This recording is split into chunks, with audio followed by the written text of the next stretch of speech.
নানু বাড়ি থেকে বাসায় আসার সময় একটা আন্ডা বাচ্চা আমাদের সাথে আসে। আর এই আন্ডা বাচ্চাটা হচ্ছে এইটা। ইনি হচ্ছেন নায়িকা, উনি টিকটক করেন, উনি হচ্ছেন সেলিব্রিটি। তো যাই হোক, নায়িকা অনেক জেদ ধরেছে ওনাকে নিয়ে রেস্টুরেন্টে খাইতে যাইতে হবে।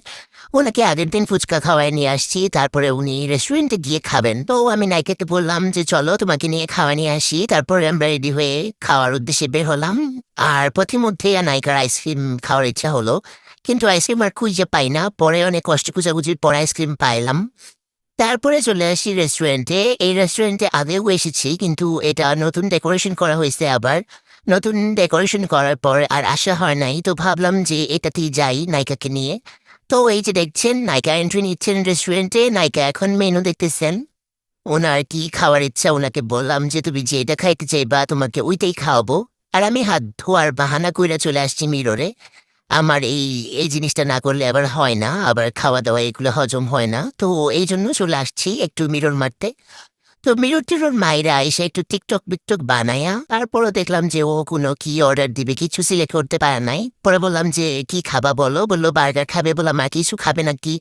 বলে, "আর কিছু খাবে না।" তো আমি বললাম যে, "আচ্ছা ঠিক আছে, একটা নাচোস অর্ডার দেই আর একটা বার্গার অর্ডার দেই, যেহেতু আমরা ২ জনই খুব অল্প খাদক মানুষ।" তো এগুলো অর্ডার দিয়ে তারপর এখন রেস্টুরেন্টটা তোমাদেরকে একটু দেখাচ্ছি। দেখো, রেস্টুরেন্টে নতুন ডেকোরেশন করা হয়েছে। খুবই সুন্দর করে ডেকোরেশন করছে।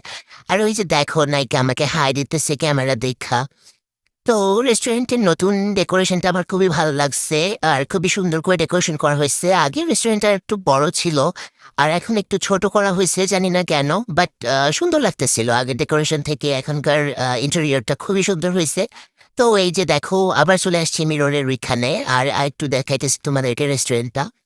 তো তারপর আমাদের খাবার চলে আসে, এই যে নাইকার বার্গারটা চলে আসে। আর এই যে হচ্ছে নাচোসটা অর্ডার দিয়েছিলাম। তো সুন্দর ছিল।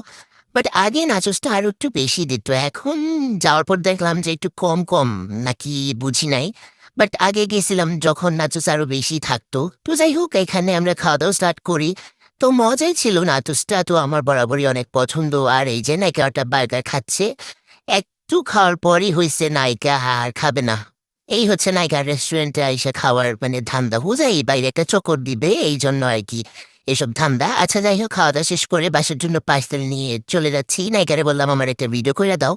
তো নায়িকা অনেক সুন্দর করেই আমাকে ভিডিও কইরা দিচ্ছে। যাই হোক, তারপর আমরা বের হয়ে গেছি। এখন হচ্ছে রাস্তার পাশে লিচু পাইলাম। ভাবলাম যে আচ্ছা নেই, বাসায় গিয়ে খাওয়া যাবে। তারপর লিচু, পার্সেল-টার্সেল আরো কি জানি নিছিলাম। নিয়ে বাসায় আসলাম। আইসা এইখানে নায়িকা আর আমি বইসা লিচু খাচ্ছিলাম আর গল্প করতেছিলাম। তো আমাদের আজকের ব্লগটা